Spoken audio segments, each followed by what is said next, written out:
Irmãos, quero convidá-los a abrir a Bíblia comigo na carta de Paulo aos Coríntios, primeira carta de Coríntios, capítulo 11, a partir do verso 23. Primeira de Coríntios, capítulo 11, verso 23 até o 26. Nós faremos a leitura na ARA, Almeida Revista e Atualizada. Se você tiver com o celular, você pode alterar a versão e colocar a ARA. 1 de Coríntios, capítulo 11, a partir do verso 23, diz assim a palavra do Senhor.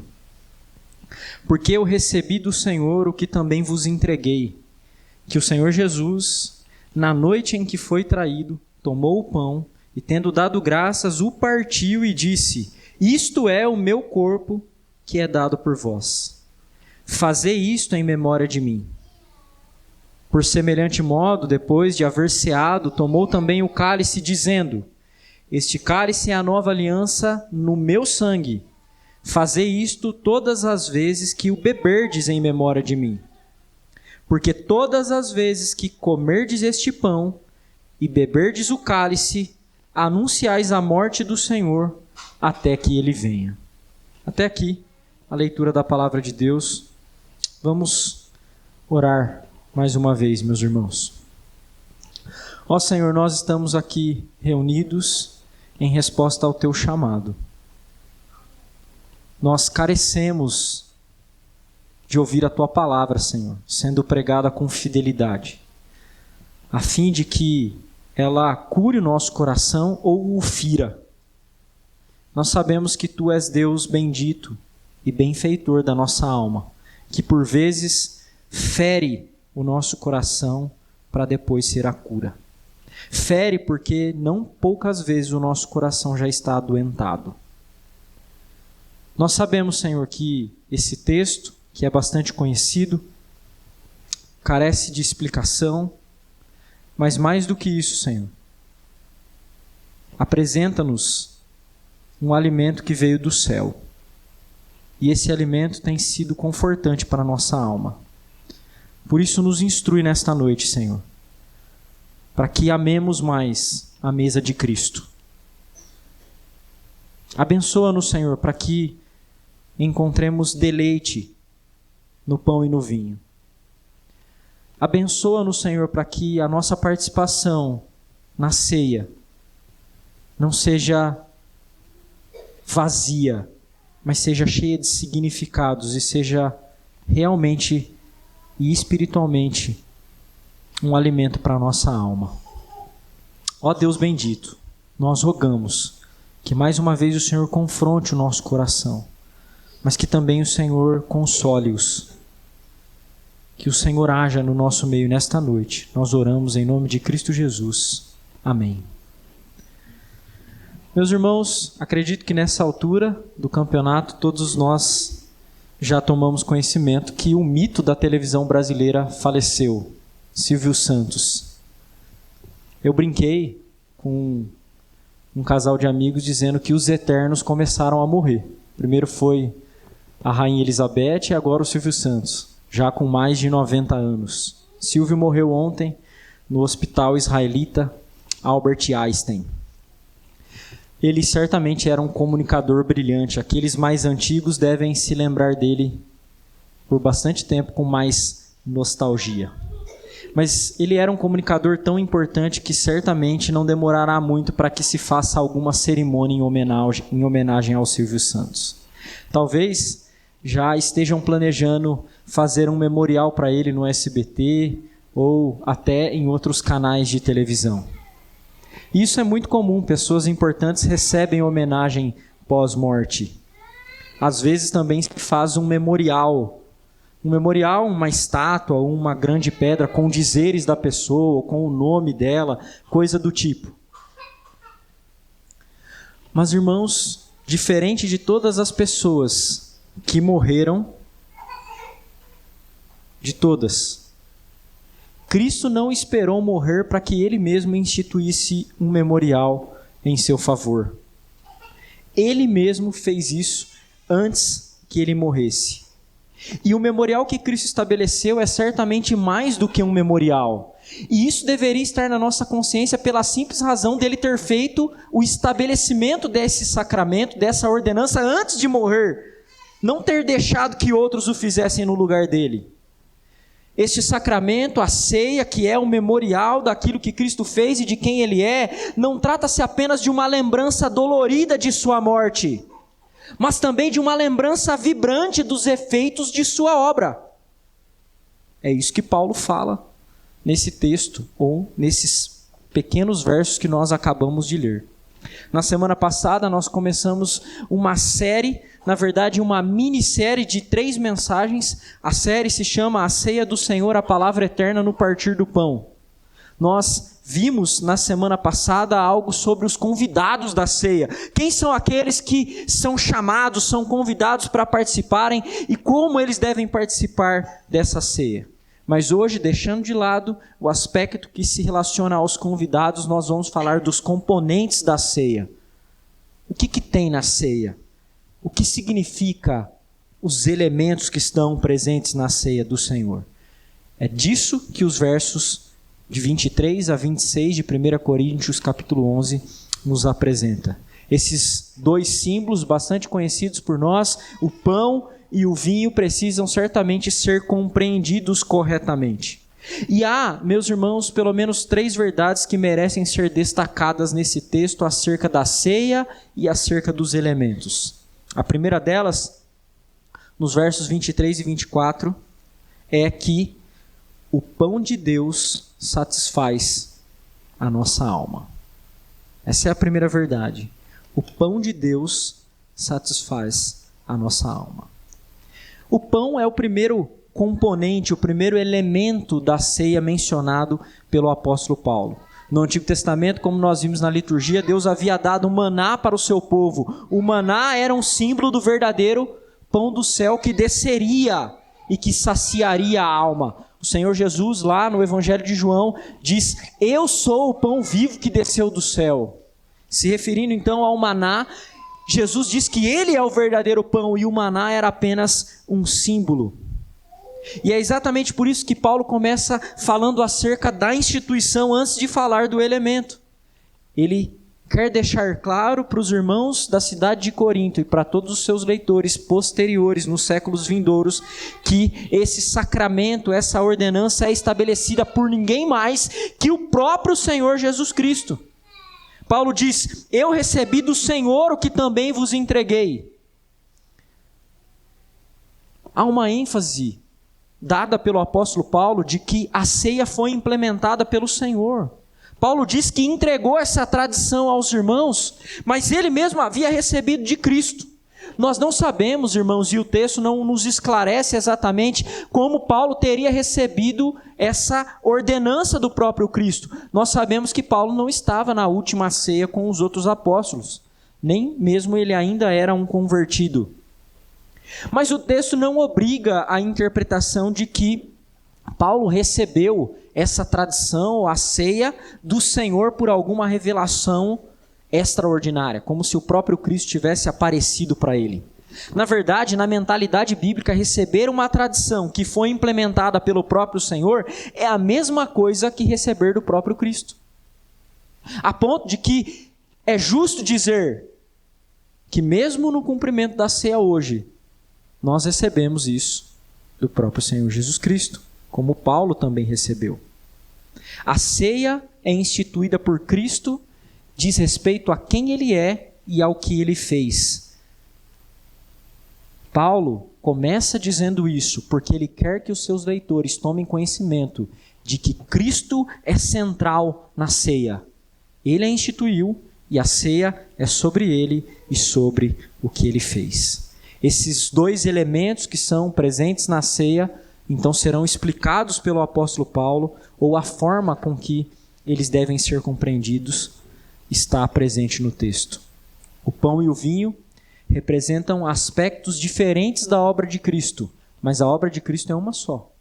Então nós não podemos desassociá-lo. Entretanto, de acordo com o texto, Paulo vai apresentando devagar cada um dos elementos e é possível que a gente explique à medida que ele apresenta.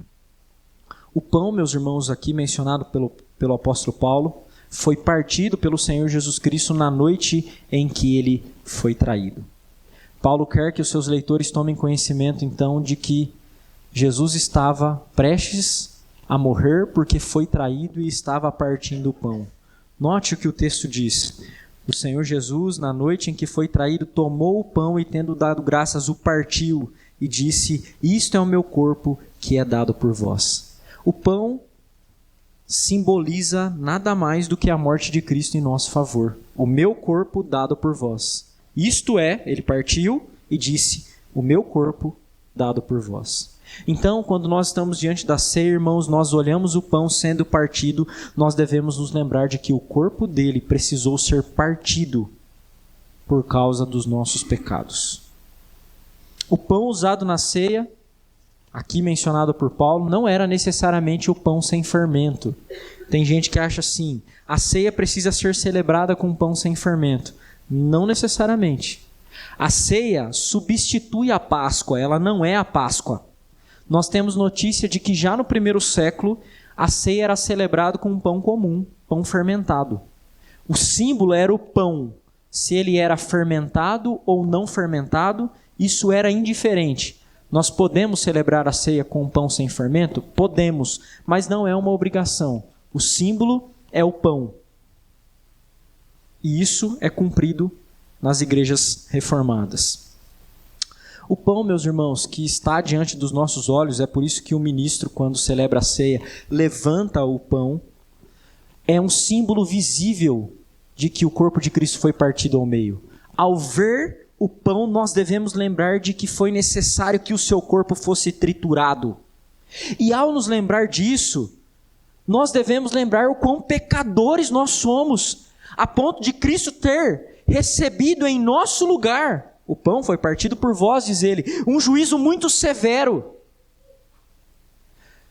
Lembre-se, irmãos, Cristo é Deus antes de ser homem.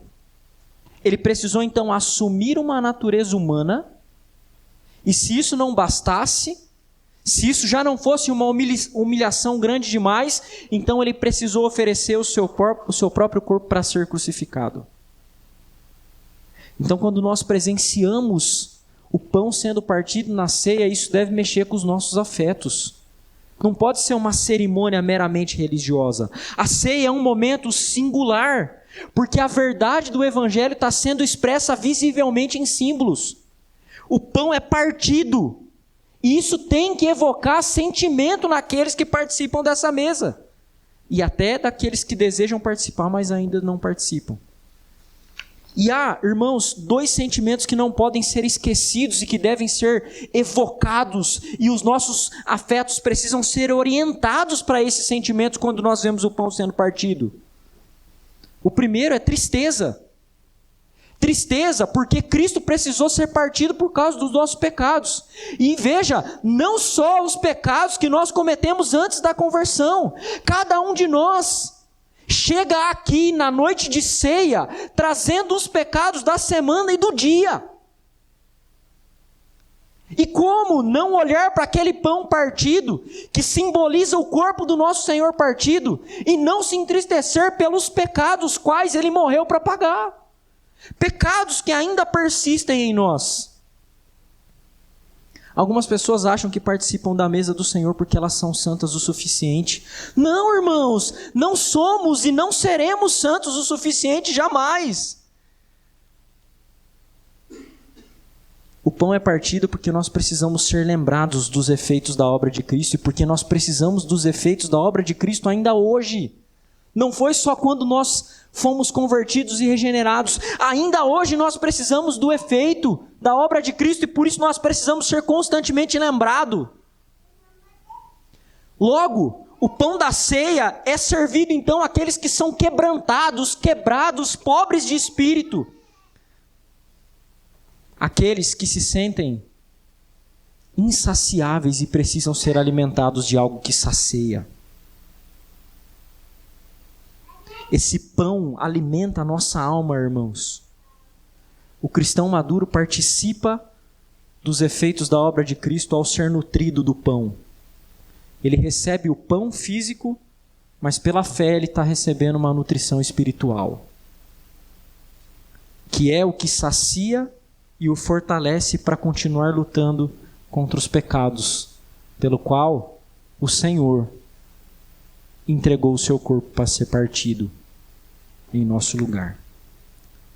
A ceia precisa ter convidados que se chegam a esta mesa, irmãos, tristes, quebrantados, porque eles ainda pecam, mesmo depois do corpo do Senhor ser partido. Mas curiosamente, embora por um lado nós devamos nos entristecer e nos quebrantar porque ainda somos pecadores, a ceia também tem motivo para nos alegrar. Sabe por quê, irmãos? Porque o Senhor Jesus partiu o pão tendo dado graças, é o que o texto diz. Ele deu graças ao corpo dele partido, simbolizado no pão partido, que nós então somos desculpados, perdoados. Nós somos agora aceitos por Deus, porque o juízo recaiu sobre ele. O pão certamente é um símbolo.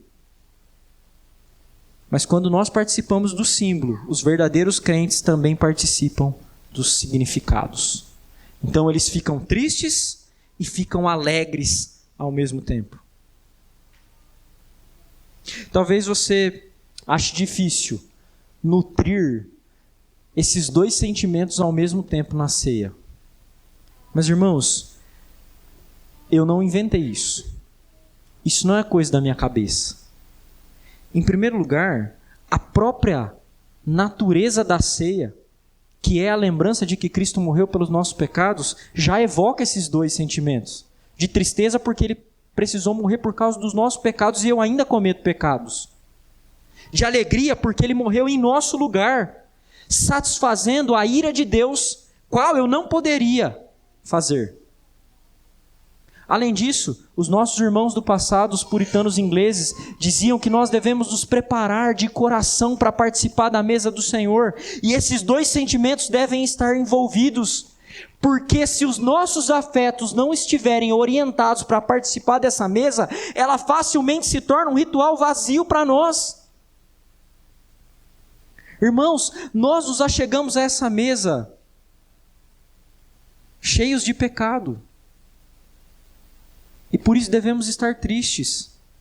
Mas quando nós partilhamos do pão, isso simboliza a nossa comunhão com Cristo. E como não se alegrar por isso? Nós chegamos tristes porque o pão partido se lembra dos nossos pecados. Mas nós ficamos alegres porque é o próprio Rei que entrega o seu corpo para ser partido. E o próprio Rei que nos lembra da verdade de que ele morreu voluntariamente por nós. O Senhor Jesus mencionou, referindo-se ao pão, e nós podemos visualizar isso. O Senhor com o pão na mão dizendo, isto é o meu corpo. Isso foi certamente objeto de debate, irmãos, por muito tempo na igreja. Mas com isso Jesus não queria dizer que o próprio pão havia se transformado no corpo de Cristo. De maneira nenhuma.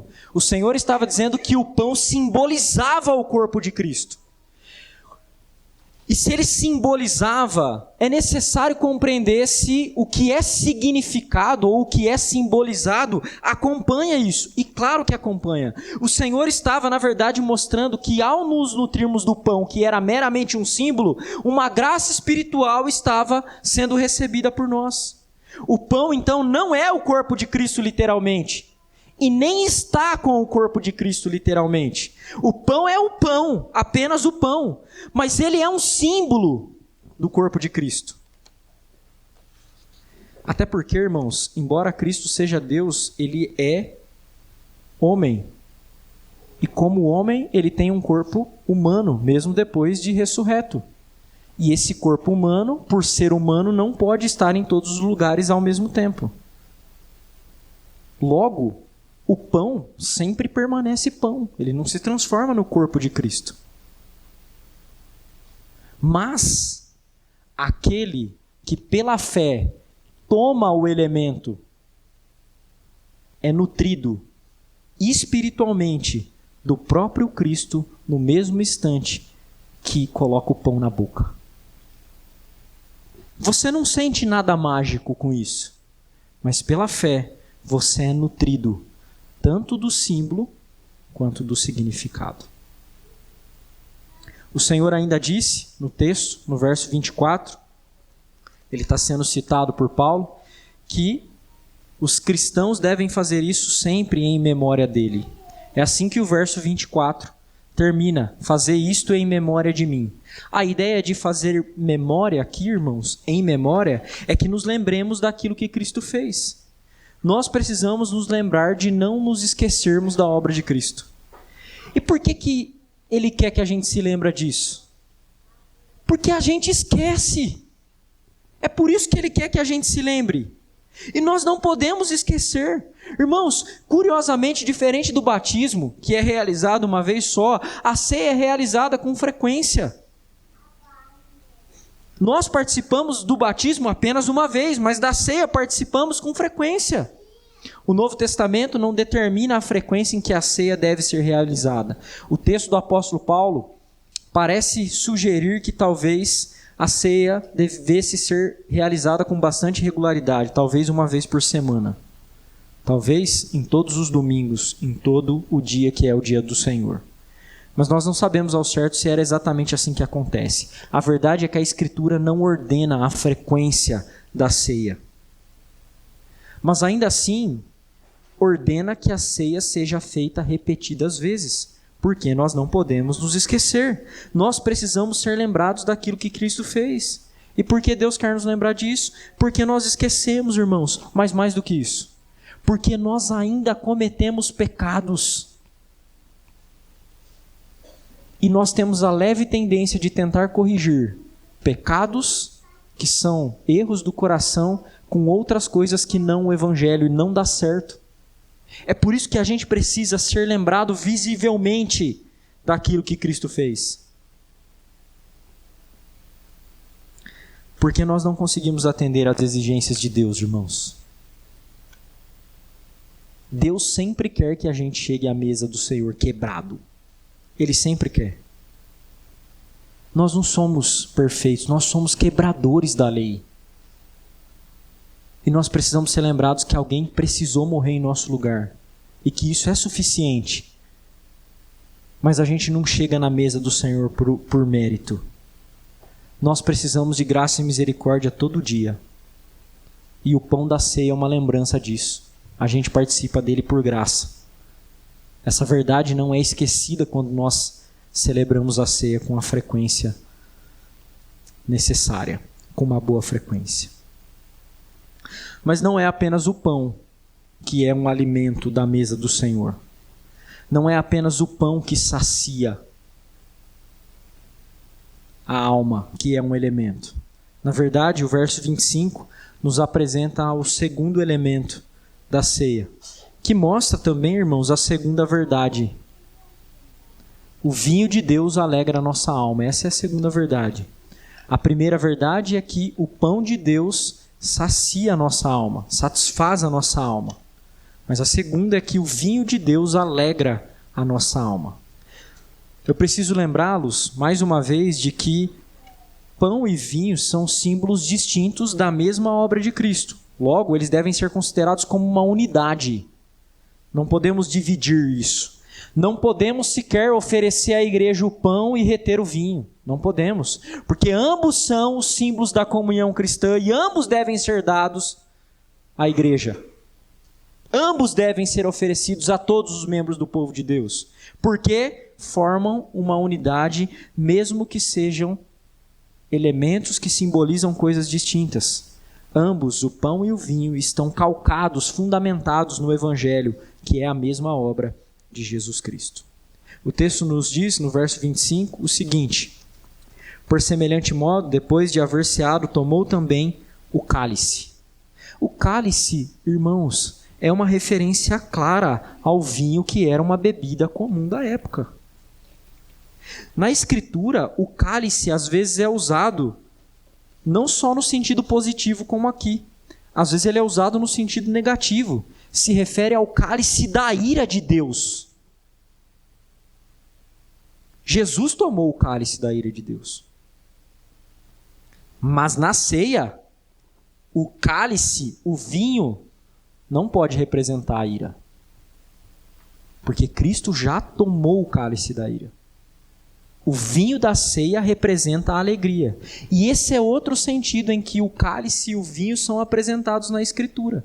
Por exemplo, se você for ao Salmo 104:15, você verá que o texto diz que o Senhor é aquele quem dá o vinho que alegra o coração do homem.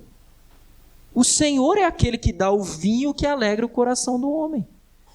Se você for ao Salmo 116:13, você verá que o cálice é chamado de cálice da salvação, ou vinho da salvação.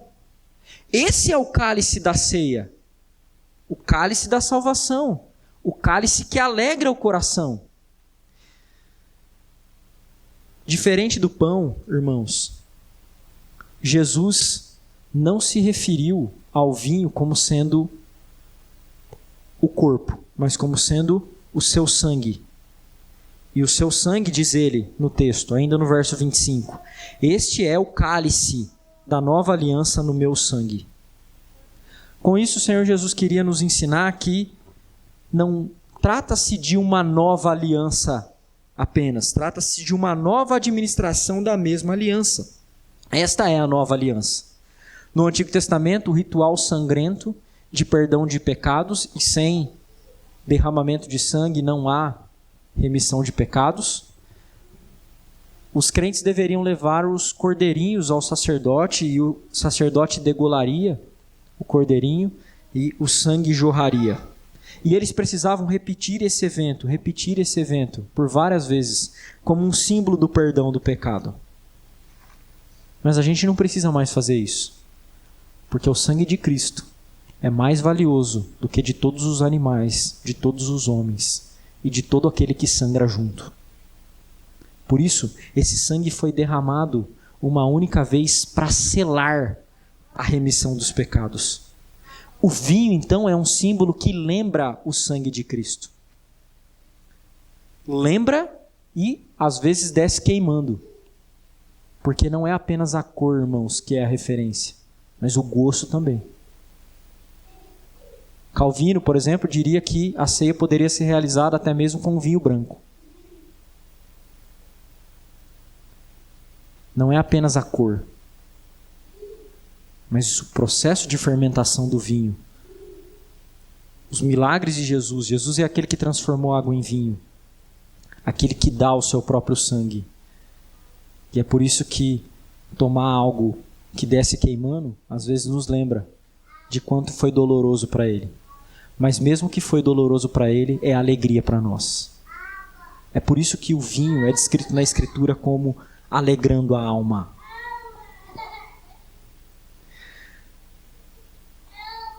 O cálice é para que a gente se lembre, irmãos, de que o pecado dos crentes está definitivamente perdoado. Definitivamente. A gente não precisa ir lá sacrificar de novo.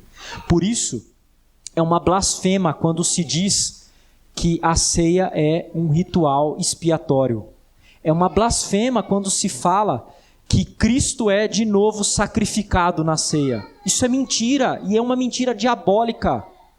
O pão e o vinho são apenas símbolos de algo que Cristo já fez no passado e que foi definitivo. Por isso, na prática, isso significa que se você tem medo, às vezes, de não ser perdoado, você deve olhar para a ceia do Senhor. Porque o sangue de Cristo simbolizado no vinho é a lembrança que você precisa para ter certeza de que o seu perdão está garantido. Irmãos, é por isso que nós temos que celebrar isso com frequência.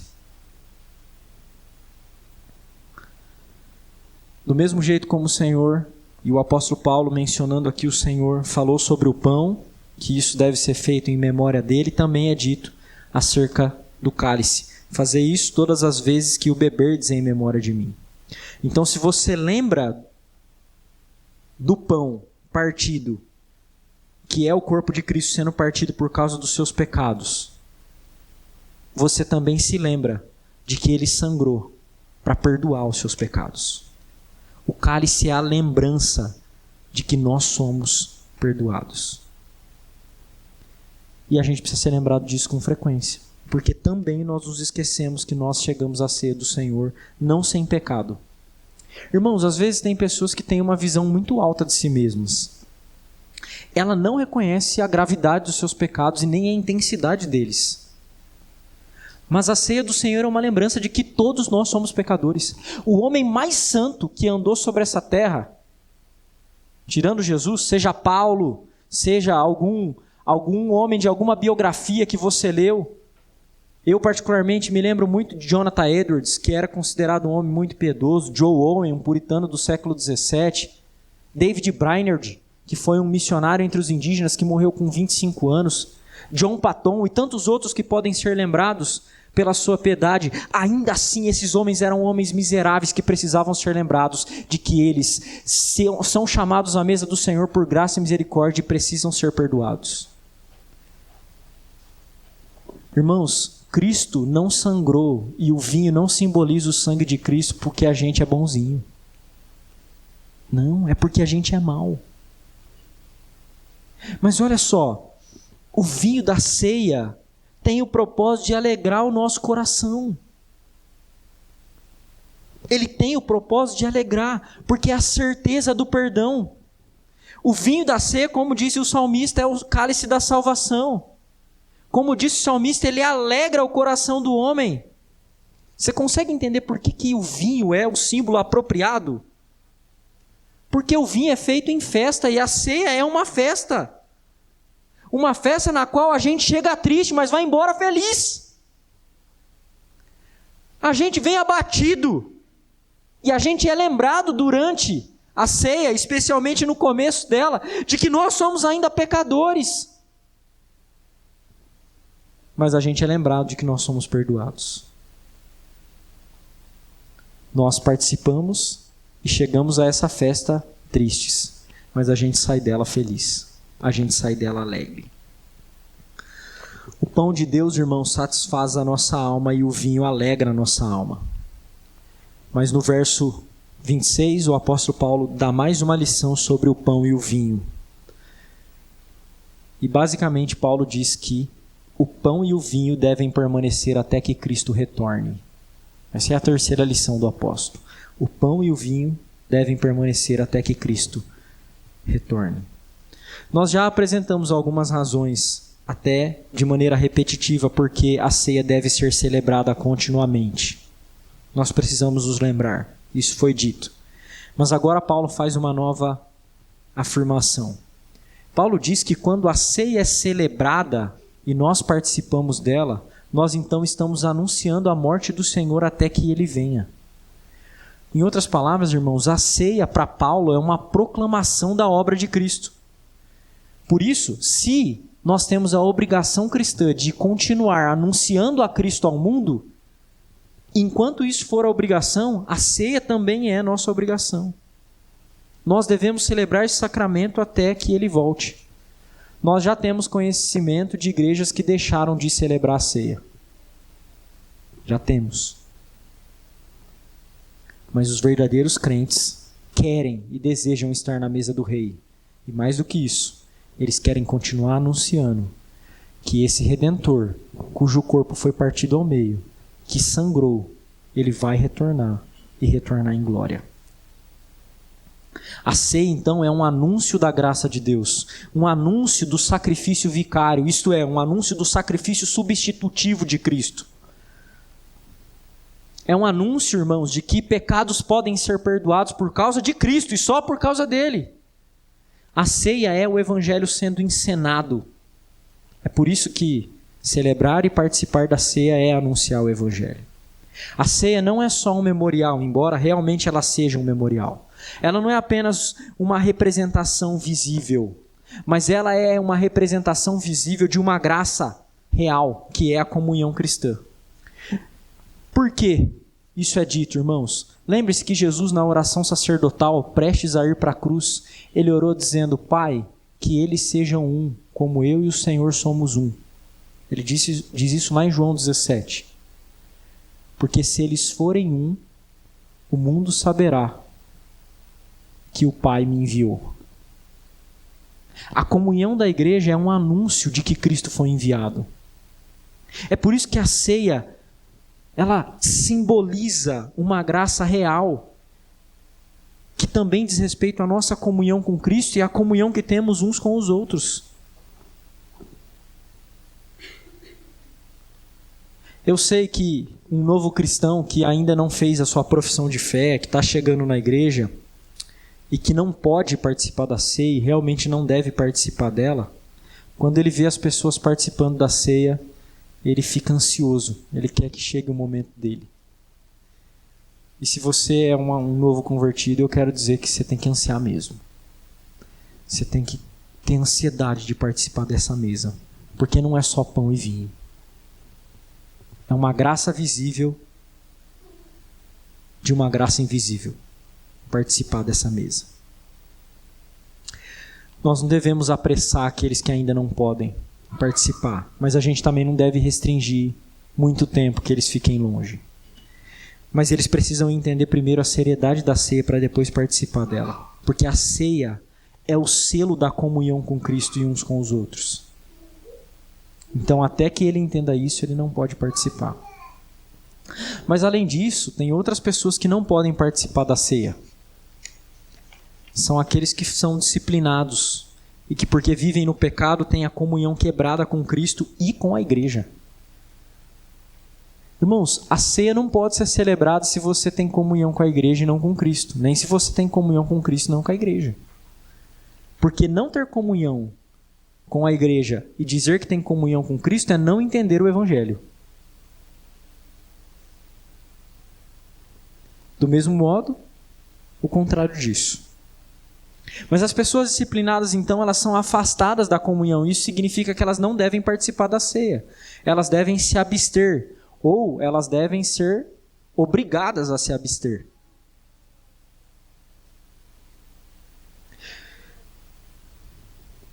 Porque não é só um memorial. É um anúncio de Cristo. É um anúncio da morte de Cristo. E como aquele que está com a comunhão com Cristo quebrada pode participar dessa mesa e anunciá-lo? Portanto, se uma pessoa que não deve participa da ceia, ela está fazendo um anúncio mentiroso da comunhão com Cristo. Por isso, na igreja presbiteriana, pastores e presbíteros não só têm a legitimidade, mas a obrigação de impedir que certas pessoas participem da ceia. Isso é constitucional, irmãos. Mais do que isso, isso é bíblico. Essa também é a razão pela qual nem todas as igrejas que se dizem evangélicas participam da ceia e podem participar da ceia. Porque nem toda igreja que se diz evangélica é realmente igreja. Pode até ser evangélica, mas igreja não é. Há muitas falsas igrejas. E as falsas igrejas, os membros das falsas igrejas não são autorizados a participar da ceia, porque eles distorcem tanto o evangelho que eles não podem tomar assento nessa mesa. Nem mesmo eles devem ser considerados como nossos irmãos. Entretanto, isso não significa que a ceia do Senhor é a mesa dos presbiterianos. Não é não, irmãos. Não é. Qualquer irmão que for de uma igreja verdadeiramente cristã pode participar conosco da mesa. Qualquer irmão. A ceia do Senhor não é restrita a presbiterianos, mas é restrita a crentes que professam o verdadeiro evangelho. Essa é. Porque se fosse o contrário disso, irmãos, então a gente não anunciará a morte do Senhor até que Ele venha. A comunhão é a comunhão dos santos. E os santos são aqueles que estão sendo santificados. Por isso, é importante saber os critérios para a participação da ceia, que é algo que Paulo trabalha nos próximos versos, que será a próxima exposição do texto. Mas diferente do crente disciplinado e do falso crente que é um incrédulo, o novo crente já foi convidado para a ceia. Olha que interessante. Ele já foi convidado para participar.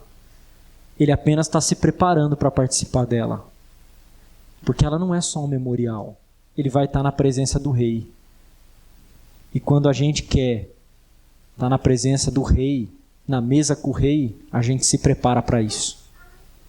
É para isso que o novo crente precisa ter o ímpeto de se preparar e a ansiedade para participar da mesa.